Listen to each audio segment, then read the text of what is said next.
নমস্কার, কাকলিস কুকিং হাবের নতুন আরেকটি ভিডিওতে আপনাদের সবাইকে স্বাগত। আজ আমি পনিরের খুবই সুস্বাদু একটা নিরামিষ রেসিপি নিয়ে চলে এসেছি। এটা কিন্তু বানাতে কোনো রকম ঝামেলা নেই আর খুবই অল্প সময়ে এটা রেডি হয়ে যায়। তাহলে চলুন আমার সাথে থেকে রেসিপিটা দেখতে থাকুন। এখানে আমি নিয়েছি 13-14টা কাজু বাদাম, 1 টেবিল চামচ সাদা তিল, 1 চা চামচ চারমগজ। তিল আর চারমগজের বদলে আপনারা এখানে পোস্তদানাও নিয়ে নিতে পারেন। এবারে এই সব কিছু আমি একটা মিক্সিং জারের মধ্যে দিয়ে দিচ্ছি। প্রথমে শুকনো অবস্থায় এগুলোর একটু মিহি করে গুঁড়ো করে নেব। গুঁড়ো করে নিয়েছি খুব ভালো করে।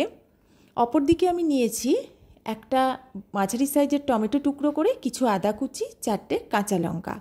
এই সব কিছু আমি মিক্সিং জারের মধ্যে দিয়ে দিচ্ছি। আর আমি নিয়েছি 1.5 চা চামচ মতো কিশমিশ, যেটা আমি প্রথমে ভালো করে ধুয়ে জল ঝরিয়ে নিয়েছি, এটাও দিয়ে দিলাম। এবার অল্প একটু জল দিয়ে খুব ভালো করে এই সব কিছুর একটা মিহি পেস্ট তৈরি করে নেব। অপরদিকে আমি 300 গ্রাম টাটকা পনির নিয়েছি। পনিরগুলোকে প্রথমে লম্বা করে কাটছি, তারপর এগুলো আমি ছোট ছোট কিউবের আকারে কেটে নেব। তবে আপনারা আপনাদের যেমন পছন্দ তেমন শেপেই কেটে নিতে পারেন। এবার গ্যাসে একটা কড়া বসিয়ে তাতে বেশ কিছুটা হোয়াইট অয়েল গরম করে নিয়েছি। তার মধ্যে আমি পনিরের টুকরোগুলো দিয়ে দিলাম। দুবারে পনিরগুলো আমি ভেজে নেব। খুব অল্প সময় পনিরগুলো একটু নেড়ে চেড়ে উল্টে পাল্টে মিডিয়াম ফ্লেমে আমি ভেজে তুলে নেব। খুব বেশিক্ষণ কিন্তু পনির ভাজতে নেই, তাহলে পনির শক্ত হয়ে যায়, এ তো আপনারা সবাই জানেন। অন্য একটা পাত্রে আমি বেশ কিছুটা ঈষদুষ্ণ জল নিয়ে নিয়েছি, তার মধ্যে একটু লবণ দিয়ে ভালো করে মিশিয়ে নিলাম। এবারে ভেজে রাখা পনিরগুলো এই জলের মধ্যে আমি দিয়ে দিচ্ছি। ঈষদুষ্ণ লবণ দেওয়ার জলে এইভাবে পনির ভিজিয়ে রাখলে পনিরগুলো কিন্তু বেশ সফট হয়ে যায় আর লবণটাও পনিরের মধ্যে ঢুকে যায়। পনির ভেজে তুলে নেওয়ার পরে অতিরিক্ত তেল আমি কড়া থেকে তুলে নিয়েছি। আমি 1 টেবিল চামচ মতো তেল রেখে দিয়েছি। আমি রান্নাটা কিন্তু হোয়াইট অয়েলেই করব। এর মধ্যে আমি গোটা গরম মশলা আর 1 চা চামচ সাজিরা ফোড়ন দিলাম। সাজিরা না থাকলে এমনি যে জিরা নর্মাল সেটাও আপনারা দিতে পারেন। আমি লবঙ্গ, এলাচ, দারচিনি দিয়েছি, এর মধ্যে একটু জয়িত্রীও দিয়ে দিতে পারেন। এবারে 30-40 সেকেন্ড মতো নেড়ে চেড়ে আমি ফোড়নটা ভেজে নেব। ফোড়ন থেকে বেশ সুন্দর একটা গন্ধ বেরিয়ে গেছে, ভাজাটা আমার হয়েই গেছে। এবারে আমি এর মধ্যে যে মশলার পেস্ট রেডি করে রেখেছিলাম সেটা পুরোটাই ঢেলে দিলাম। এটা দেওয়ার পরে খুব ভালো করে মিডিয়াম ফ্লেমে নেড়ে চেড়ে অন্তত 3 থেকে 4 মিনিট এটাকে সমানে কষাবো, যাতে এর থেকে সুন্দরভাবে তেল ছেড়ে দেয় আর কাঁচা গন্ধটা চলে যায়। মশলাটা খুব সুন্দরভাবে কষিয়ে নিয়েছি, চারপাশ থেকে তেল ছেড়ে দিয়েছে। আমি মাঝে দুবার মিক্সির জার ধোয়া জল অল্প অল্প করে অ্যাড করেছি, আবারও কষিয়ে নিয়েছি। এইভাবে অল্প অল্প জল যোগ করে মশলা কষালে খাবারের স্বাদ কিন্তু ভীষণ ভালো হয়। আর এই রান্নাটায় আমি ধনে গুঁড়ো, জিরে গুঁড়ো বা হলুদ, শুকনো লঙ্কার গুঁড়ো কোনো কিছুই অ্যাড করব না। আর এই রান্নার কালারটা কিন্তু একটু সাদা সাদা হবে। এবারে জল ছেঁকে পনিরের টুকরোগুলো সব আমি এর মধ্যে দিয়ে দিলাম।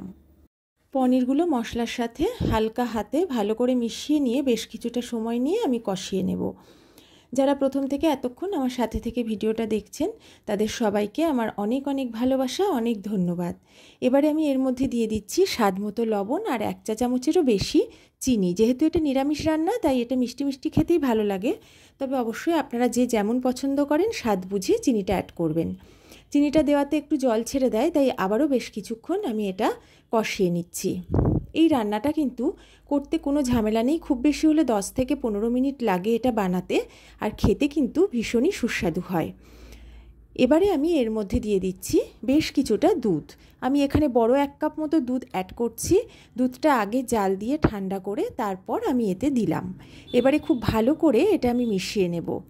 যারা প্রথম এসে আমার চ্যানেলে ভিডিওটা দেখছেন, যদি আমার ভিডিওটা ভালো লাগে অবশ্যই আমার চ্যানেলটা সাবস্ক্রাইব করে আমার পাশে থাকবেন, আর পাশে থাকা বেল আইকন আর অল অপশানটা সিলেক্ট করে দেবেন, তাহলে আমার নতুন ভিডিও নোটিফিকেশান আপনাদের কাছে প্রথমেই পৌঁছে যাবে। এবারে খুব ভালো করে নেড়ে চেড়ে আমি 3 মিনিট মতো মিডিয়াম ফ্লেমে ঢাকা দিয়ে এটাকে ফুটিয়ে রান্না করে নেব। আর এটা কিন্তু খুব বেশি ঝোল হবে না, আবার একেবারে ঝোলটা কমাতেও যাবেন না, যেহেতু এতে কাজু বাদাম দেওয়া আছে। এটা কিন্তু ঠান্ডা হলে বেশ কিছুটা গাঢ় হয়ে যাবে।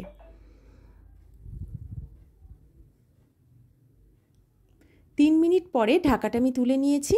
এবার আমি এর মধ্যে দিয়ে দিচ্ছি কিছুটা চেরা কাঁচা লঙ্কা। ঝালটা অবশ্যই আপনারা আপনাদের স্বাদ বুঝে অ্যাড করবেন।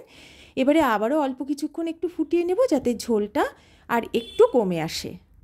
আবারও 3 মিনিট মতো আমি ফুটিয়ে নিয়েছি। গ্রেভিটা কিন্তু অনেকটাই কমে এসেছে। এরকম গ্রেভি আমি রাখবো। আমি দেখিয়ে দিচ্ছি কতটা গ্রেভি আমি রেখেছি। এবারে আমি এর মধ্যে দিয়ে দিচ্ছি ড্রাই রোস্ট করা কাসুরি মেথি। এই কাসুরি মেথি প্রথমে ড্রাই রোস্ট করে হাতে ভালো করে গুঁড়ো করে নিয়েছি, তারপর আমি রান্নায় অ্যাড করলাম। আর যেহেতু আমি কাসুরি মেথি দিলাম, আমি কোনো গরম মশলার গুঁড়ো কিন্তু এতে অ্যাড করছি না। এই রেসিপিটা রুটি, লুচি, পরোটা, লাচ্চা পরোটা, পোলাও, ফ্রাইড রাইস সব কিছুর সাথে কিন্তু অসাধারণ লাগে। আমি গ্যাসের ফ্লেমটা মিডিয়ামে করে অল্প কিছুক্ষণ একটু ফুটিয়ে নিলাম। এবার গ্যাসের ফ্লেমটা আমি অফ করে দেব, দিয়ে ঢাকা দিয়ে 10 মিনিট স্ট্যান্ডিং টাইমে রেখে তারপরে আমি পরিবেশন করে দেব।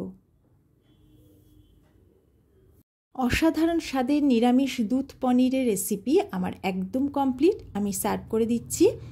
অবশ্যই আমার মতো করে একবার বাড়িতে বানিয়ে খেয়ে আমাকে জানাবেন কেমন লাগলো। এই রেসিপিটা বাড়িতে বানালে বাড়ির সবাই যেমন খুশি হবে, তেমনি বাড়িতে কোনো অতিথি এলে যদি বানিয়ে খাওয়ান তারাও কিন্তু ভীষণ খুশি হবে। তাহলে আজকের মতো আমি বিদায় নিচ্ছি। যদি আমার ভিডিওটা ভালো লাগে একটা লাইক, কমেন্ট, শেয়ার করে দিতে কিন্তু ভুলবেন না। আবার সুন্দর কোনো রেসিপি নিয়ে খুব তাড়াতাড়ি হাজির হয়ে যাব। সবাই ভালো থাকবেন, সুস্থ থাকবেন।